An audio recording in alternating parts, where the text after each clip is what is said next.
Manual para sobrevivir la cuarentena, por Patricio. 1. Quedarse en casa es por el bien de todos. Por eso, si puedes hacerlo, quédate en casa. No, pues sí me voy a quedar en casa. Nomás que va a ser en casa de mi compadre. Por cierto, ¿sabes dónde quedó el dominó? 2. El encierro será especialmente difícil para los menores, así que, además de pacientes, tendremos que ser muy creativos. Escuincles, ahí está la tablet. No más de 18 horas diarias de videojuegos, ¿eh? 3. Nosotros mismos deberemos nutrir cuidadosamente nuestro cuerpo y nuestra mente. Ok. 28 capítulos más de mi serie de Netflix y me pongo a leer a Marcel Proust. 4. Lo más importante, sin embargo, será cuidar a nuestros adultos mayores. Por su seguridad, suegrita, va usted a pasar la cuarentena en la alacena. 5. Si hay algún elemento tóxico en el núcleo familiar, entre todos deberán neutralizarlo. No te apures, apá. El doctor Gatell acaba de informar que esto no va a durar más de 3 meses. Ah, aquí hay un trabajo. A ver, ¿qué? Se solicita retocador de monitos para set de televisión. Ah, no, pero eso era aquí mismo. Ya le dieron la chamba a Rapé. Pero además, ya recortaron la plaza, maestro. Así que ya déjalo. Y no te van a pagar retroactivo ni nada, ¿eh? La Chihuahua. Sí, A ver, está- Solicitamos creadores y difusores de posverdades y fake news. Ah, no, pero esa es la granja de bots de Calderón. Están todas las plazas ocupadas. Y sí, Pagan bien, ¿no? pero ya está todo. Sí. Se solicita intelectual de alto rendimiento para Operación Viena. Ah, ya. ¿Tú calificas? Claro, lo que me preocupa es que dice sueldo según aptitudes. Ah, pues no. Digo, yo no soy intelectual, no, mi pero sí chavo. soy de alto rendimiento. Ah, ándale, pues. Es que sí me preocupa que con esta crisis que viene como anillo al dedo, pues sí vamos a necesitar otras chambas, ¿no? Ah, por cierto, me permití invitar a un cuate para que nos explique más o menos cómo está la bronca económica. ¿Nos va a ofrecer chamba?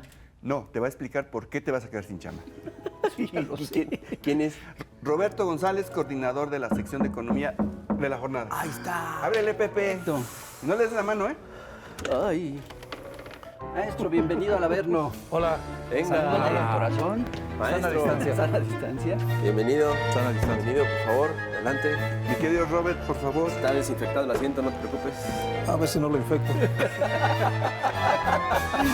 Oye, muchas gracias por venir. No, pues gracias a ustedes por la invitación. Con mucho gusto. Aquí el buen Robert fue a cubrir la convención bancaria en Acapulco, ¿verdad? Sí, hace 3 semanas. Y que me lo mandan a cuarentena. No y me acabó su digas. cuarentena. La libré Y perfectamente. le toca otra vez cuarentena. Oye, pues así como estabas escuchando, la situación económica ya estaba mal.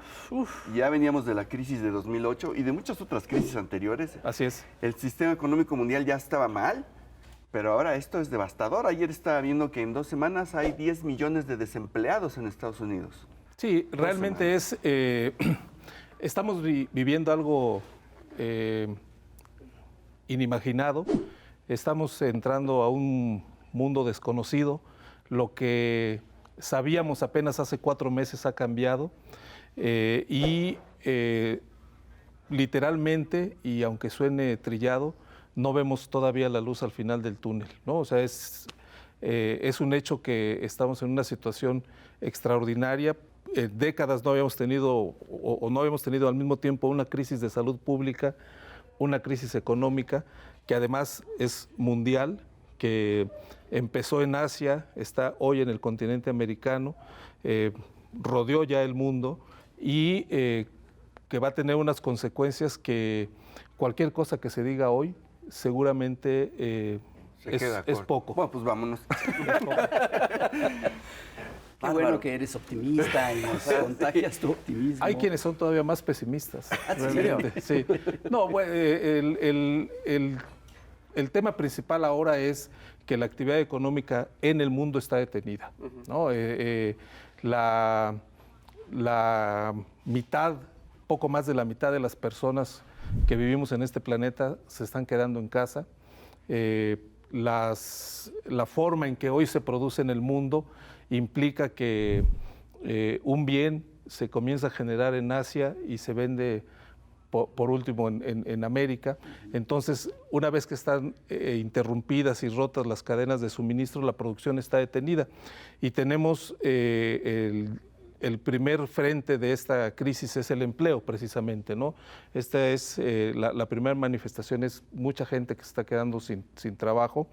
La Organización Internacional del Trabajo calculó hace 3 semanas que iban a ser 20 millones de personas las que perderían su empleo, pero solo una semana después dijo que iban a ser 25, y esa cifra, como todas... En el mundo. En el mundo. Pero ya como solo todas, va a Estados cambiar. Unidos lleva 10. Exactamente. Ese es el tema, que hoy estamos ante un hecho desconocido, no sabemos muy bien en qué terreno estamos pisando, que las cifras que se hacen una semana, a la siguiente ya no tienen validez o se han movido.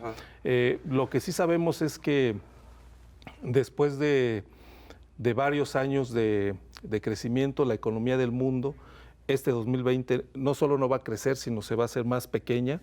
Eso va a ocurrir con México, y a cada país le va a afectar de manera diferente. No es lo mismo en un país donde se han construido redes de protección y de seguridad social que se pueden activar en circunstancias como esta, a países como el nuestro, donde prácticamente la mitad de la población o poco más de la mitad de la población no tiene acceso a ninguno de los beneficios de la seguridad social. Entonces, como ocurre en cada crisis, pues es donde más se van a manifestar los problemas en el plazo mediano y largo. Por ahora, digamos, estamos en medio de la tormenta, no sabemos cuánto tiempo va a durar esa tormenta, pero lo que sí sabemos es que es una de las más fuertes que hemos enfrentado en décadas. ¿Qué es lo que está diciendo el FMI al respecto? Hay una... Perdón, ese es un tema, porque ahí se asoma ya un cambio de paradigma, Exacto. ¿no? Totalmente, no, totalmente. Es un hecho que esta crisis va a representar un cambio de la forma en que, un cambio en la forma en que hasta hoy se ha conducido la economía en general y la economía de cada país. Hasta hoy había algunas verdades que se aceptaban como inmutables, absolutas, es decir, que no se debía regular el flujo de mercancías, que no se debía regular el flujo de dinero, que lo único que había que regular era el flujo de trabajadores, ¿no? En fin, que había que dejar todo al libre mercado. Y incluso un organismo tan celoso de la ortodoxia, ¿no? Yo diría que es como el guardián de la ortodoxia, que es el Fondo Monetario. Hace muy pocos días, 2 o 3 días, acaba de publicar un documento en el que admite que los paradigmas, las directrices que han regido hasta hoy la conducción de la economía global deben ser puestas a un lado, ¿no? Y ya emplea términos como que deben ser nacionalizadas empresas consideradas estratégicas si se considera necesario para enfrentar la crisis que estamos viviendo, que no se deben descartar controles de precios, en fin, toda esa serie de cosas. Se volvió chairo y populista. Exactamente. Y ese me parece que es uno de los... hay 2 cosas, ¿no? Estamos viendo cómo día a día el panorama económico y social se deteriora, pero al mismo tiempo cómo comienzan a surgir opiniones o visiones de que la forma en que se han hecho las cosas hasta hoy realmente no ha resuelto los problemas ni de la economía en general. O sea, el mundo sigue siendo esencialmente inequitativo en cuanto a la forma en que se distribuye la riqueza, ni de las economías nacionales, ¿no? Entonces, un primer corte de caja que se puede hacer, visto desde el lado económico, por supuesto, ¿no? Sin tocar el tema de la salud pública, es que el mundo que se conocía hasta noviembre de 2019 ya no existe y que ahora pues debe haber una disputa De modelos política sobre hacia dónde va a seguir. Pero entonces, o sea, lo que está diciendo es que realmente se acabó eso. Hace 4 meses se acabó el modelo económico y el mundo como lo conocíamos. No me atrevería a decir catastrófico, que se acabó, pero está bajo un fuerte cuestionamiento. O sea, Venía de una crisis arrastrando un deterioro de varios años. ¿Esta es la puntilla? ¿Puede ser la puntilla?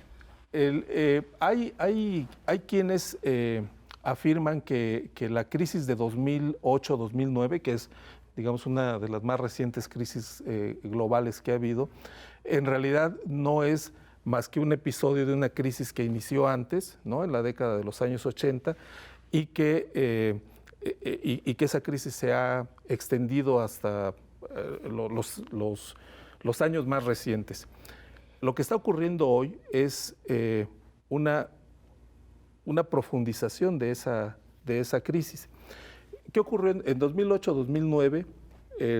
Recordemos, la crisis comienza cuando estalla ese modelo de especulación financiera gestado y promovido desde la banca de inversión de Estados Unidos. Los gigantes, ¿no? los grandes bancos, empezando por Lehman Brothers, se colapsan. Esa crisis financiera se extiende a Europa y se convierte en una crisis ya no solo financiera, sino también económica. Lo que deberíamos preguntarnos es, después de poco más de 10 años, ¿quiénes resultaron ganadores de esa crisis? Los mismos que la provocaron. Exacto. Qué raro. Quizá con un nombre diferente, ¿no? Pero todos los apoyos que se comprometieron desde los gobiernos para evitar el colapso, ya no de la banca de inversión, sino de todo el sistema financiero, finalmente se quedaron en ese sistema financiero y no mejoraron las condiciones generales en que vive la mayoría de la gente en todo el mundo. O sea, en Europa o en España lo vemos, ¿no? Siguen desahuciando a quienes deben una hipoteca, ¿no? ¿Qué va a pasar ahora? ¿Quiénes serán? ¿Quiénes dirigirán Van a este volver a cambio? ser los mismos de siempre los que... ¿Qué van a a querer? O sea, no van a soltar. Ahorita seguimos con ese tema porque tenemos que ir con Cintia Bolio, la chamuca, y regresamos.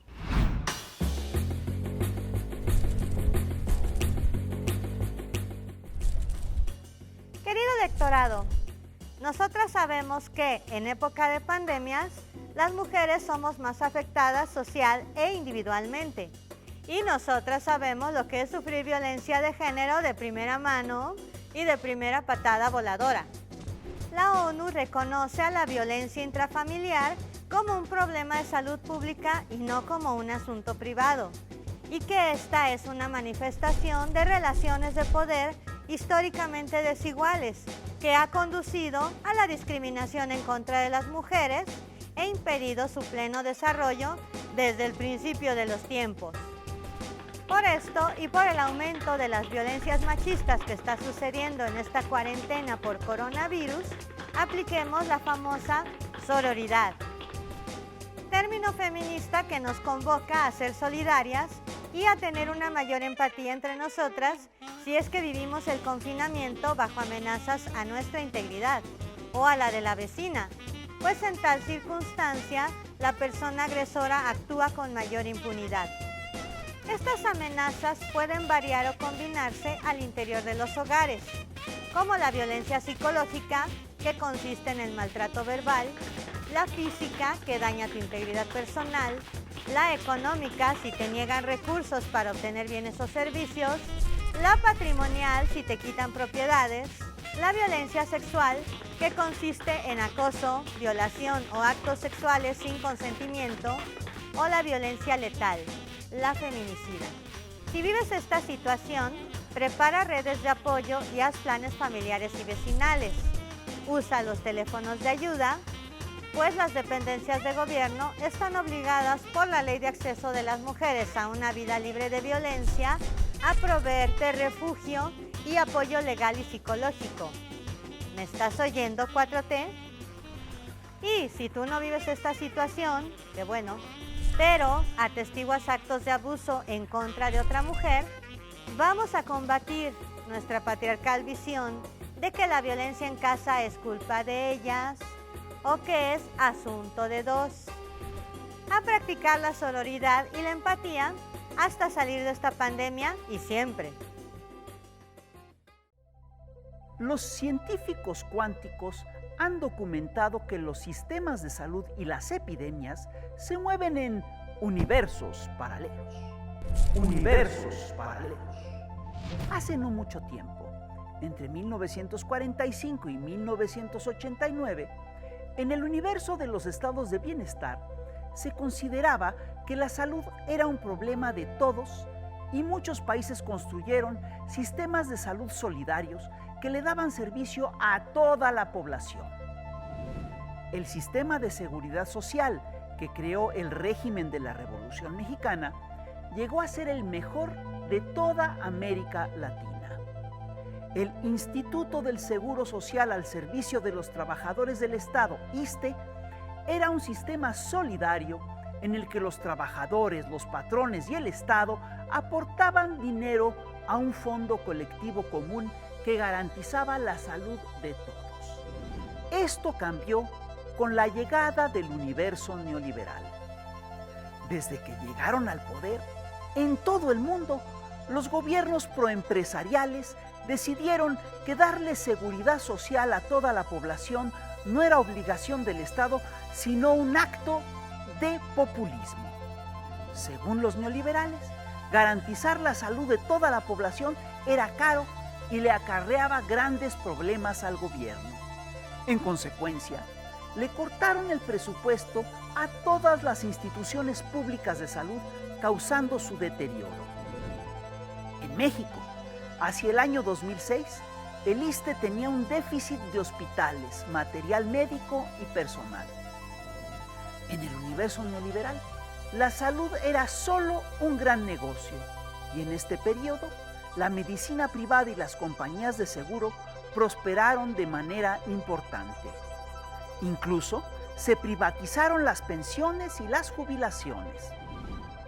Desde hace años, en Estados Unidos, enfermarse puede significar la ruina y más de 25 millones de norteamericanos carecen de seguro médico. Si eres rico, tienes derecho a la salud. Si eres pobre, tienes derecho a morir. La pandemia del coronavirus ha puesto en evidencia que la salud no es un problema individual, sino colectivo, y que los más ricos se pueden contagiar de los mismos virus que enferman a los más pobres. De este modo, los países que mejor han podido enfrentar la pandemia son los que tienen sistemas de salud pública solidarios. Tal es el caso de China, Cuba o Venezuela. ¿Por qué los virus no distinguen entre ricos y pobres? ¿Acaso las epidemias no entienden las leyes del mercado? ¿Cómo es posible que una crisis que afecta a la salud de los humanos afecte también a los mercados? ¿Por qué la mano invisible del mercado no sale a apachurrar a los virus del COVID-19? Pues esos fueron los universos paralelos del Fisgón. Roberto, entonces, durante décadas se desmantelaron todas las estructuras que podían apuntalar a un estado de bienestar. ¿Y qué es lo que queda ahora? ¿No? ¿Qué es lo que queda en la economía del mundo? La necesaria reconstrucción o el necesario repensar lo que se ha hecho en las últimas décadas. ¿Qué estamos viendo hoy de manera, yo diría que incluso dramática, en países como Italia, Francia o Estados Unidos, que no tienen un sistema de seguridad pública que fue desmantelado a lo largo de las últimas décadas y que precisamente es uno de los puntos donde deberá partir este debate que mencionabas. El mundo, los habitantes de este mundo queremos seguir como hasta ahora, es decir, que toda la o que cada vez una mayor parte de nuestra vida cotidiana dependa de las empresas, del sector privado, y esto definitivamente no quiero decir que hay que satanizar al sector privado, pero es que hay cosas, hay actividades que esta crisis está demostrando que sería mejor que estuvieran controladas o dirigidas por el Estado. Puntualmente el tema de la seguridad, de la atención médica. Esto es algo que ha ocurrido en todo el mundo. O sea, en México simplemente vemos cada día o vimos año con año cómo se transferían cada vez más funciones de la seguridad pública al sector privado. Vimos el surgimiento de grupos empresariales dedicados, enfocados especialmente a la salud, porque recibían bajo esta figura de subrogación, ¿no? Actividades públicas. Hasta guarderías, ¿no te acuerdas? Todo. O sea, Francia lo dijo, el presidente francés lo dijo con toda claridad, ¿no? Esto es un asunto que en el que debe tomar el mando el Estado, ¿no? En Estados Unidos supimos... Y así muy socialista no es el hombre. Bueno, hace muy pocos días tuvimos la información de que en Estados Unidos muchas personas no se podían hacer la prueba porque costaba $12,000 o $14,000. Entonces, ¿Cómo, en serio? ¿Eso costaba? Eso cuesta, porque en Estados Unidos no existe la seguridad, la atención médica es privada, hay que pagarla. Y si no tienes un seguro, que además los sistemas de seguridad pública que se reforzaron durante el gobierno del presidente Obama, fueron desmantelados por el gobierno de Trump, no atienden si no tienes seguro. Entonces, es el tipo de cuestiones que deben comenzar a discutirse, no sobre un asunto puntual, como es la seguridad, la atención médica, sí, pero eso es parte de un fenómeno general. ¿Qué tipo de economía o hacia dónde se debe dirigir la economía una vez que salgamos de esta crisis? Claro, primero debemos salir de esta crisis, ¿no? Y yo supongo que a eso se refería López Obrador, cuando un poco desafortunadamente dice que le cae como anillo al dedo esta crisis, porque efectivamente, si esto es el fin del modelo neoliberal y del capital financiero, especulativo y depredador y y ahora se empiezan a impulsar las políticas de fortalecer al Estado, de políticas sociales, etcétera, que es el sentido de su gobierno, pues sí le habría venido bien, no diré la misma expresión que él porque suena mal, pero sí podría ser entonces... Por lo menos ese es el punto hacia donde se encamina la discusión ahora. Es decir, ¿qué tanto lo que se ha hecho en las últimas décadas es responsable o tiene que ver con el hecho de que el sistema de seguridad, el sistema de atención médica en el mundo no esté en capacidad de atender una emergencia como esta? No quiero establecer una relación en que eso es responsable de la aparición del virus, o sea, claro que no, pero hay un sistema que no fue en su momento o que no está siendo capaz de atender una epidemia como esta, que es también desproporcionada, pues, ¿no? O sea, pero esa es la discusión que se está dando, y así como eso es, se debe mantener, por ejemplo, el sistema de producción que utiliza trabajadores en todas las regiones del mundo con el fin de bajar los costos de los productos, ¿no? O sea, producir en Asia para vender en Estados Unidos, eso también está a discusión. ¿O qué puede hacer un país como México? Quizá ahora alguien decida que en lugar de tener las fábricas en Asia, podrían venir a México.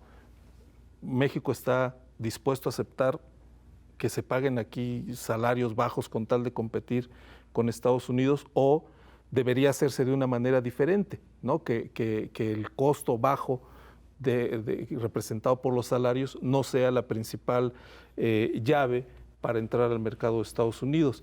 O si esta economía globalizada que permite o que se basa en un continuo ir y venir de personas, de mercancías, de todo, ¿cómo lo va a alterar esta crisis? O sea, todo eso es lo que está a discusión. Creo que es muy pronto para buscar respuestas definitivas, pero de que la forma en que se gestiona la economía en el mundo y en cada país va a cambiar a partir de esta crisis es un hecho. La pregunta que deberíamos hacernos es si será un cambio como en 2008-2009, ¿no? O es un cambio en una dirección diferente, como la que estás planteando. O sea, la solución a la crisis del modelo neoliberal no es profundizar las medidas del modelo neoliberal. Por lo menos hasta ahora eso es lo que se ha hecho. Ajá, y lo que hemos visto es que las condiciones, en general las condiciones de vida de la población no han mejorado, o no en todos los países. Efectivamente, China ha sacado a 300 o 400 millones de personas de la pobreza, pero con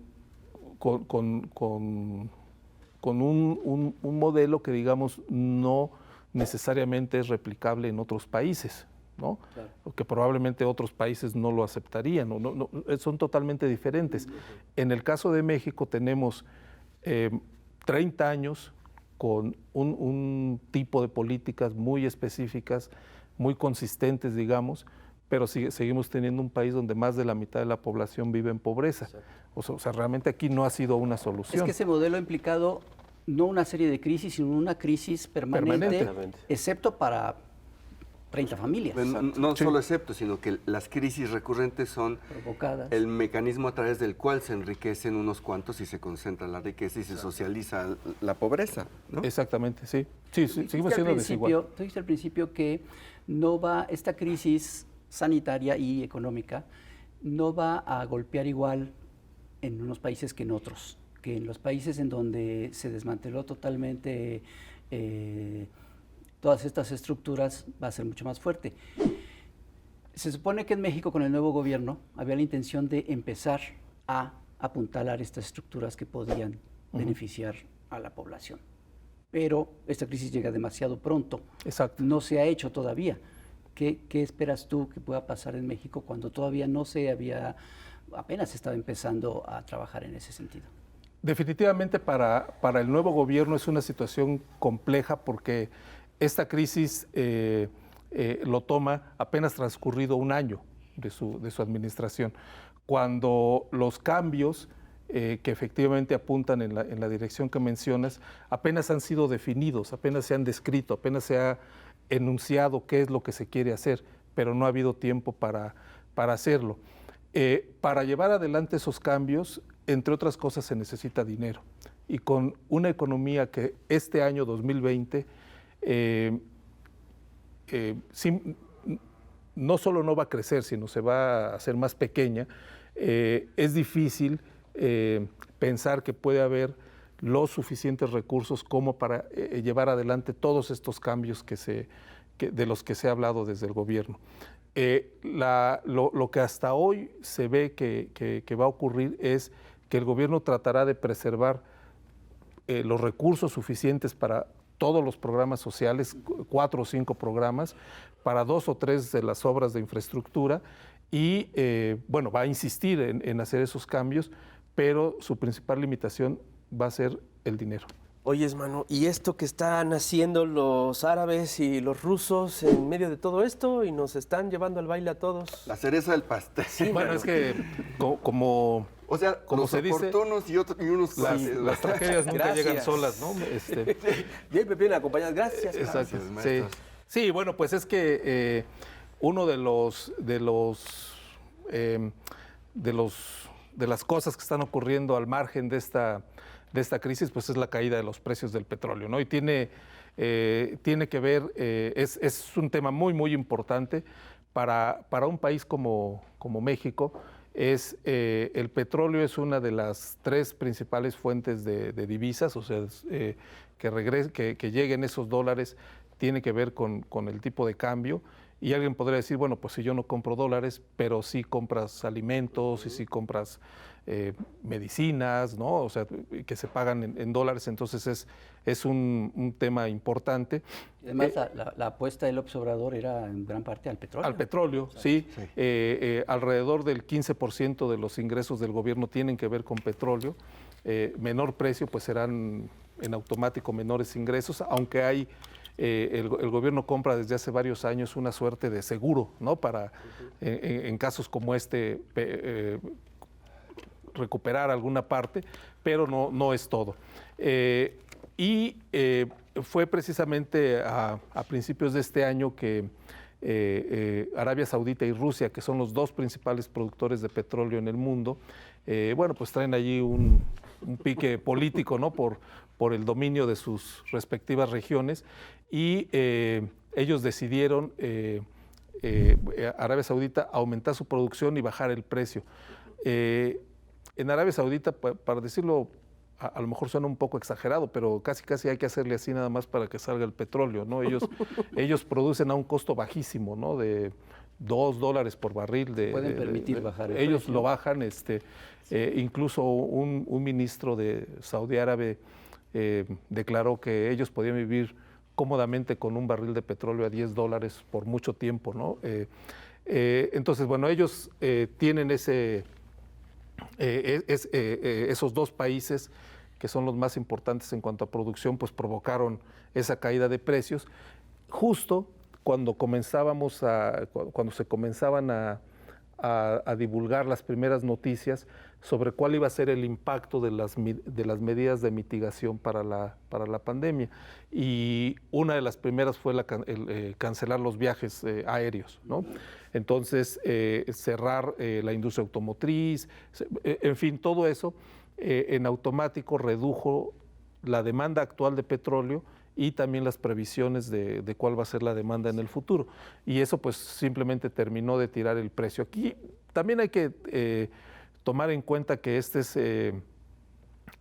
una ecuación de dos lados, ¿no? Precios bajos perjudican a los países productores, pero benefician a los países consumidores, ¿no?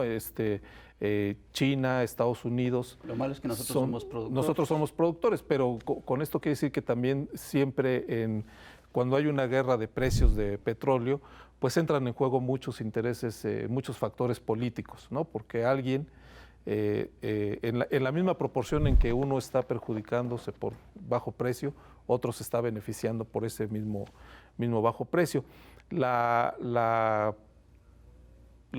que se dice hasta hoy, la gente que estudia eso, es que se espera que todo este año y buena parte del siguiente siga la caída en la demanda de petróleo, así que los precios no van a regresar pronto En enero de este año, el 6 de enero, el precio del petróleo mexicano era de $58. Esta semana cayó a 10. ¿No? Poquito más de 10, ¿no? Entonces, es poco probable que en el corto plazo se regrese a los $58 de enero, ¿no? Va a seguir así por un buen tiempo, y eso pues tiene que ver no solo con las finanzas públicas del gobierno mexicano, sino también, como mencionabas, con una de las principales apuestas del presidente López Obrador, que es el relanzamiento de la industria petrolera en particular, ¿no? Petróleos Mexicanos en promedio le cuesta $14 producir un barril de petróleo. Y en este momento lo está vendiendo abajo de ese costo, pero es el de hoy, ¿no? O sea, el promedio del año sigue siendo arriba, ¿no? Como $20 más o menos. Pero sí, ese margen entre el costo de producción y el de venta, pues está siendo cada vez más pequeño. Oye, y yo me acuerdo que en los regímenes neoliberales, si subía el petróleo, pues aquí subía la gasolina. Si bajaba el petróleo, subía la gasolina. Exacto. Pero ahora bajó el petróleo y sí bajó la gasolina. Sí, porque... sí es una decisión gubernamental. Sí, claro, no, definitivamente, porque en México, como en varios países, en muchos países, la gasolina es un factor de recaudación de impuestos, ¿no? Alrededor de la mitad, más o menos de la mitad del precio de la gasolina son impuestos, ¿no? Entonces, porque es una forma que tienen los gobiernos muy sencilla de recaudar. Se le pone el impuesto y tú cada que vas a echarle, a llenar el tanque o a ponerle algo al tanque, le estás pagando impuestos al gobierno. Hasta el gobierno del expresidente Peña, pues definitivamente la gasolina era un factor de recaudación de impuestos. Ahora lo que hace el precio en el caso de México se determina principalmente por 3 factores: el precio internacional del petróleo, los costos de traer la gasolina de Texas a los puntos de México y el costo de distribución, de traslado. México, más o menos 60% de la gasolina que consume la compra en Estados Unidos. Entonces, el costo de trasladarlo es importante, y también el del tipo de cambio, porque la paga en dólares. Entonces, ahora que ha bajado el precio del petróleo, pues uno de los precios que juega en la gasolina es menor, aunque ha subido el del dólar. Entonces se compensa, y lo que ha hecho el gobierno es no mover esa fórmula y decir, bueno, en la medida en que ha bajado el precio del petróleo, pues baja la gasolina. Y ha sido, pues en algunos puntos, hay que decir que el precio de la gasolina es libre, ¿no? Cada estación pone el que considera, pero en algunos puntos ha sido importante. Esta semana se ha estado vendiendo hasta en 14 pesos, poquito menos de 14, y al inicio de año estaba en 19, 20, ¿no? Entonces, En Veracruz ha estado hasta en 11, 12 pesos. sí, pero cada quien pone su precio. Es por ahora es un tema en el que el gobierno me parece que va a seguir por ese camino, porque pues el precio de traerla es menor, ¿no? Oye, Roberto, el gobierno de López Obrador tiene 3 grandes proyectos de infraestructura, Sí. que son la refinería de Dos Bocas, el aeropuerto de Santa Lucía y el Tren Maya. Ya la comentocracia histérica se puso de acuerdo para exigir que se cancelen los 3 proyectos y que ese dinero se aproveche para la crisis. Para rescatar un banco. Yo creo que el López Obrador de ninguna manera va a cancelar esos proyectos. ¿Qué posibilidades hay de que esos proyectos continúen y que ayuden? Buena parte de esta, yo lo vería en 2 puntos, ¿no? ¿Cuál es la lógica económica de cada uno de esos proyectos? ¿Y cuál es la lógica política de cada uno de ellos, ¿no? En la parte política, pues definitivamente la oposición al gobierno ha sido bastante débil en sus argumentos, o sea, no tienen muchos elementos para cuestionar, entonces se toman dos o tres no son argumentos cosas débiles, son que son las mismas, ¿no? Entonces, y también dentro de esa misma lógica, pues es el gobierno tiene todo el derecho de defender su programa, ¿no? De sacar adelante el programa con el que se presentó a las elecciones y con el que ganó las elecciones, ¿no? Ahí no ha habido engaño, ¿no? Pero en la parte económica, yo creo que los proyectos deberían verse con una perspectiva un poco más amplia, ¿no? O sea, que además es explícita, pues, ¿no? O sea, no hay que ser muy detallista para encontrar eso. El gobierno ha dicho, y me parece que es evidente, o sea, tiene razón al decirlo, que la región del sur y sureste del país quedó relegada, si no es que olvidada, a toda la modernización, por llamarla de algún modo, que se hizo con el Tratado de Libre Comercio del centro hacia el norte del país, ¿no? O sea, la economía del norte del país, del centro y norte del país, hay algunos estados que tienen tasas de crecimiento arriba de 10%, mientras en el sur y sureste del país hay estados que además de ser una región históricamente rezagada, en los últimos años su crecimiento ha sido, su economía ha decrecido constantemente. Todo eso en el mismo país. Entonces, el plan gubernamental es llevemos desarrollo a esa región del sur-sureste, y en esa medida me parece que el proyecto no debería, esos proyectos no necesariamente deben evaluarse con una lógica mercantilista, ¿no? O sea, cuánto voy a invertir hoy y cuánto voy a sacar de ganancia mañana. La ganancia va un poco más allá del dinero, sino es llevar desarrollo a una región olvidada. Pero en tiempos de crisis, como los que estamos viviendo, definitivamente se vuelve importante saber si el dinero te va a alcanzar o Claro. cuál es... Ya no se va a haber ganancias, sino Exactamente. si va a haber dinero para acabarlo. O cuál es la prioridad. O sea, lo pongo solo como ejemplo. En este momento de crisis, que sabemos que va a ser muy fuerte para México, el dinero que se va a gastar en cualquiera de estos 3 proyectos es la mejor manera de gastarlo, ¿no? O sea, una vez que reconocemos que es un proyecto o que son proyectos que buscan llevar desarrollo a una región que se ha quedado rezagada, que es la más rezagada del país, es la mejor manera de usar ese dinero, ¿no? Es el Tren Maya es la mejor manera de ese dinero que se va a gastar ahí es la mejor manera de gastarlo, o el de la refinería o el del aeropuerto de Santa Lucía. Esa explicación está pendiente por parte del gobierno, porque el asunto está totalmente politizado. O sea, estamos así como en un punto, yo no me muevo, porque si me muevo parece que cedí, ¿no? Exacto. Y como digo, el gobierno del presidente López Obrador tiene pues toda la legitimidad política que le dio el triunfo electoral. Entonces, sí hace falta, en una circunstancia como la que estamos, explicar por qué esos proyectos siguen siendo pertinentes, si los recursos que se van a emplear en ellos es la mejor forma de utilizarlos en un momento de crisis como esta. Si hoy apostar a la refinación es la mejor forma de enfocar la política energética, si hoy apostar a un corredor en el Istmo es la mejor forma de llevar desarrollo a esa región del país.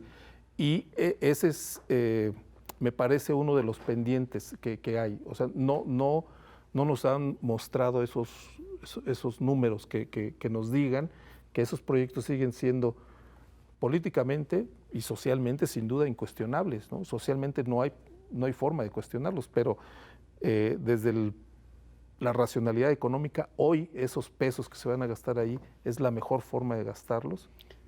Es un buen punto. Oye, Roberto, yo también tengo otro tema. Hay mucha gente, muchos empresarios que están pidiendo que no se recauden, ¿no? Impuestos. Pero acaba de notificar Hacienda que hubo una declaración increíble, 900,000 y cachos. 900,000 en un día. Exactamente. Sí. O sea, ¿cómo ves esto? Todos los... estamos, como hemos dicho, como decimos hace rato, enfrentando una situación totalmente inédita, ¿no? Llena de incertidumbre, y cada gobierno ha decidido el momento y el tipo de medidas que ponen sobre la mesa para hacer frente a la crisis. El Banco Central de Estados Unidos, la Reserva Federal, hace 2 semanas dijo: yo veo las cosas tan complicadas que voy a hacer algo que nunca he hecho, y es un programa para dar créditos directos a las empresas pequeñas y medianas, a las familias y a los estudiantes, ¿no? Como sabemos, en Estados Unidos una gran parte de los estudiantes pide crédito para cursar la carrera y es una deuda casi para toda la vida, ¿no? Entonces, un banco central como el de Estados Unidos, tan ortodoxo, ¿no?, toma una medida que es completamente fuera de su, como le llaman, de su caja de herramientas, ¿no? Y empieza a buscar la manera de atender a sectores que ve que pueden causar dificultades al sistema financiero porque no le pagan, ¿no? O sea, realmente lo que está haciendo es decirle: tengan para que puedan seguir pagando y el sistema se mantenga, el sistema financiero se mantenga funcionando. El gobierno de España dice: voy a dedicar un programa que equivale al 20% de su Producto Interno Bruto, o sea, es una cantidad enorme que tiene, entre otras cosas, tan puntuales como recursos para que las personas que no puedan pagar la renta de su departamento, evitar que sean desahuciadas, ¿no? que sean echadas a la calle. Es dinero directo. Incluye dar una cantidad de dinero a todas las personas que trabajan por su cuenta y que ahora, todos a quedarse en casa, no pueden salir a trabajar, entonces le da dinero. Populista. Es lo que estamos diciendo, ¿no? O sea, cambió el mundo y algunos países lo están adaptando de manera diferente. En el caso nuestro, en el caso de México, hoy las medidas de apoyo están enfocadas a atender a personas que tienen pequeñas y medianas empresas, que trabajan por su cuenta, ¿no? Lo que llaman economía informal, ¿no? Que en el caso de México es todo menos informal porque representa la mitad de la economía. Exactamente. O sea, es la mitad de la economía la mitad de los empleos están ahí. Perdón que te interrumpa, además ese sector, buena parte trabaja con productos chinos. Sí, claro. Que también dejaron de recibirlos. Dejaron de recibir, trabajan en mercados. Entonces, pagar o no pagar impuestos. O sea, efectivamente, en algunos sectores de la iniciativa privada se planteó eso, ¿no? Decir, bueno, es que el gobierno debe condonarnos para mantener. Esa postura se ha ido refinando hasta llegar a la actual de decir, bueno, no perdonen los impuestos, sino permitan pagarlos pues como tarjeta de crédito, ¿no? Exacto. Meses sin intereses. Es algo que en realidad suena razonable, porque hoy lo que pasa con las empresas es, con toda la actividad económica detenida, las empresas no tienen ventas, o sea, no están recibiendo dinero y diferir, que no perdonar, ¿no? Diferir algunos pagos les permitiría un respiro, ¿no? Para pasar estos que esperemos sean 2 o máximo 3 meses, abril, mayo y junio, meses difíciles. Y hay sectores que este año lo tienen perdido y son sectores muy importantes. El turismo. El turismo representa como 8 o 9% del tamaño de la economía. Y su principal, el momento donde hacen caja, donde entra el dinero, es en la Semana Santa. Es la principal temporada del año para ellos, mucho más que Navidad, Semana Santa. Verano. Mucho más, o sea, Semana Santa es donde está el grueso de su actividad. Este año está perdida. O sea, en todos los lugares de playa, las cancelaciones casi llegan al 100%. En la Riviera Maya, que es el principal generador de turismo en México, están alrededor de 80% las cancelaciones para Semana Santa. Es un sector que ya perdió todo, ¿no? Que ya perdió esa temporada. Y que además había hecho ya los gastos, las inversiones para poner a punto hoteles, restaurantes, ¿no? Todo eso para recibir a los visitantes de Semana Santa. Entonces, la crisis los toma, en algunos casos, con deudas, ¿no? Dinero que pidieron para ponerse al día y con la perspectiva de que quizás hasta Navidad no van a tener ingresos, ¿no? En realidad, y ahí de esa actividad vive mucha gente, muchísima gente, ¿no? Y sí, hay unos, o sea, los dueños de los hoteles seguramente no van a tener ningún problema, pero todos los demás... Todas las poblaciones que alrededor de las zonas exacto, turísticas. porque además los salarios, es una cosa interesante, en el sector turismo los salarios son muy bajos, porque se asume que las propinas, ¿no? Que eso compensa los salarios. Entonces, si asumimos que los empresarios van a mantener el pago de salarios, lo cual está por verse, pero asumimos que pagan los salarios, realmente para las familias eso no los completa, no es suficiente, ¿no? Lo mismo pasa con los restaurantes, lo mismo pasa en general con todo el comercio. porque lo que las autoridades nos han pedido, y es absolutamente atendible, es quedémonos en la casa, ¿no? O sea, evitemos los contagios, ¿no? Entonces, realmente me parece ahí que las posiciones inamovibles no son buenas, ¿no? O sea, sí, el gobierno no tiene por qué rescatar empresas que hicieron algo mal, que defraudaron, ¿no? que cometieron ilegalidades. Esta es una crisis que realmente plantea también un reto a la imaginación, ¿no? O sea, no se puede abordar desde posiciones irreductibles y tampoco se puede abordar con recetas que en el pasado demostraron que no funcionan, ¿no? O sea, las últimas generaciones, y espero que la siguiente o las siguientes, no van a vivir una crisis como la que estamos viviendo hoy.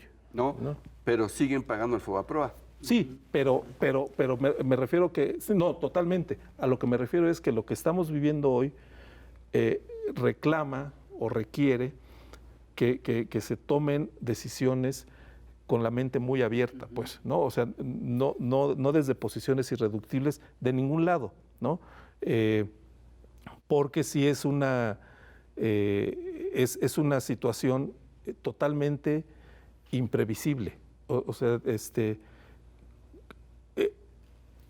a toro pasado siempre es muy fácil, pero estoy seguro que cuando hace 4 meses vimos la primera nota de que había un contagio por un nuevo virus en China, si estábamos leyendo un periódico tradicional, estoy seguro que dimos la vuelta a la página casi sin reparar en esa nota. Si lo estábamos leyendo en el teléfono, en el iPad, estoy seguro que la pasamos. Era una más, ¿no? Una más y hoy tenemos tenemos a la mitad de la población del mundo en sus casas, ¿no? O sea, Oye, y en ese sentido de las posiciones irreductibles, ¿cómo ves tú las negociaciones que hay entre el gobierno de López Obrador y los grandes empresarios, el Consejo Coordinador Empresarial, todos estos empresarios? ¿Qué perspectiva le ves a estas negociaciones? ¿Crees que tienen un acuerdo? No en todo lo que los empresarios quisieran, pero que tienen un acuerdo y que ese acuerdo, como pues se ha estado conocido, tiene que ver con inversiones, con promover, con facilitar desde el sector público inversiones en proyectos grandes de infraestructura, tanto los que ya fueron anunciados a finales de 2019 como los nuevos relacionados con el sector energético. Son inversiones grandes que una vez que se echen a andar, es decir, una vez que pase el periodo de sana distancia, de alejamiento, todo esto, se van a echar a andar y van a ser muy importantes para reactivar la actividad económica y sobre todo lo que hoy el tema más delicado es el empleo. Es el empleo. O sea, mucha gente se está quedando sin ingreso y quienes se desempeñan por su cuenta, por supuesto que no tienen ingreso. Entonces, las calles están vacías, ¿no? Muchas empresas están mandando a sus trabajadores a casa.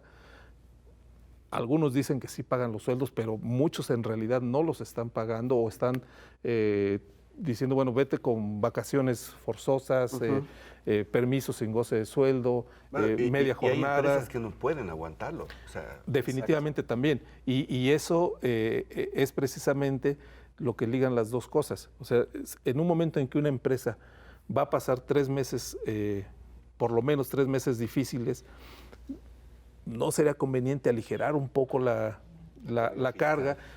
No que le perdones, ¿no? O sea, porque los impuestos son impuestos y además estamos hablando de impuestos de 2019 que ya se generaron, ¿no? O sea, sí, pero se requiere algún tipo de apoyo. O sea, las empresas se están ahogando, ¿no?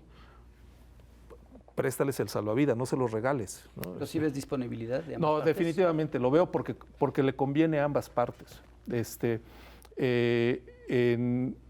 hay una...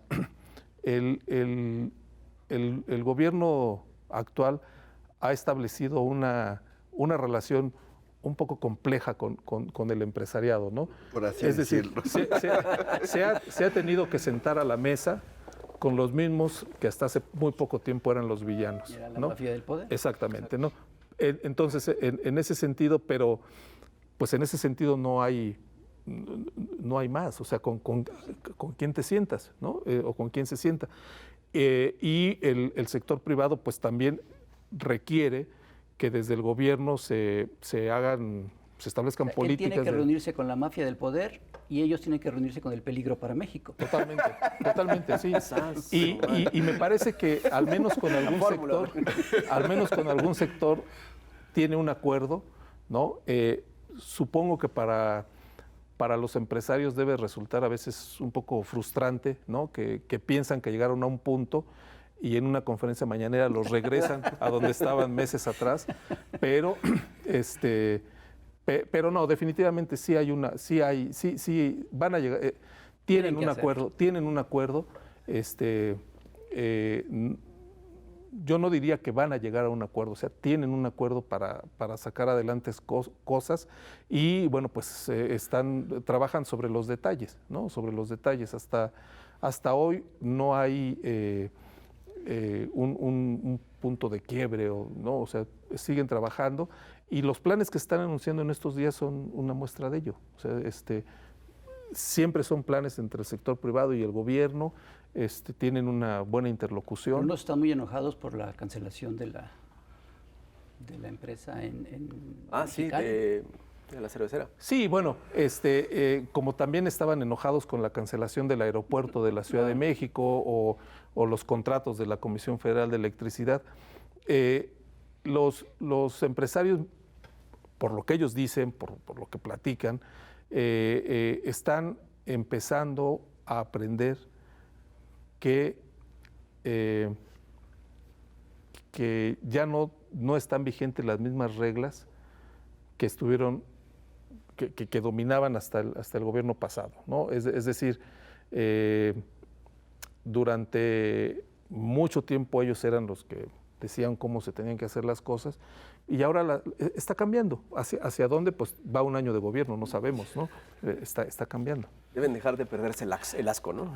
Carlos Monsiváis decía, siempre hay una oportunidad de empeorar. ¿Tú crees que ahorita estamos en esa tenemos esa oportunidad? ¿Cómo lo ves? Pues mira, en general. Lo que siento, bueno, no hay que perderla. Yo hay que aprovechar las oportunidades. O sea, lo que siento es que estamos empeorando en el sentido de que nos seguimos deslizando en el tobogán. O sea, todavía no llegamos, ¿no? No hemos tocado fondo. No sabemos la magnitud que tiene esta crisis. Es pronto para saberlo, no es que estemos cegados, o sea, es pronto para saber cuál es la magnitud de esta crisis y cuál es la respuesta que se da para enfrentar esta crisis, ¿no? En este momento, pues, todos los gobiernos van anunciando medidas de carácter económico, pero la prioridad es el tema de la salud, claro, ¿no? Entonces, una vez que en el mundo se sepa o se tenga certeza de que la pandemia está controlada, que viene hacia abajo, pues ya comenzarán a tomarse las medidas más puntuales de carácter económico y solo hasta ese momento será posible ver cómo están las cosas, mirar hacia atrás para ver qué tanto perdimos en esos meses y saber cómo se va a ir adelante, ¿no? Pero es pronto para saber todavía de qué tamaño es el golpe. Bueno, pues agárrense los bolsillos. Roberto, muchas gracias. No, gracias a ustedes. Un placer. de tu casa? Salí de casa, pero con sana distancia. Sí, señores. Sí. Muchas gracias, Roberto. Muchas gracias, Roberto. En serio. A la hora. Y muchas gracias a ustedes, señoras y señores. Quédense en casa, pero pídanle a su voceador la revista. Que se la lleve a su guía. casa. O Ya si saben. salen para algo así muy urgente, pueden pasar al puesto, si es que está Sí, abierto. sí, por favor. Es el número de abril. El virus de las fake news recorre el mundo. Así que aguas. Cuídense mucho. Gracias, nos vemos. Bye.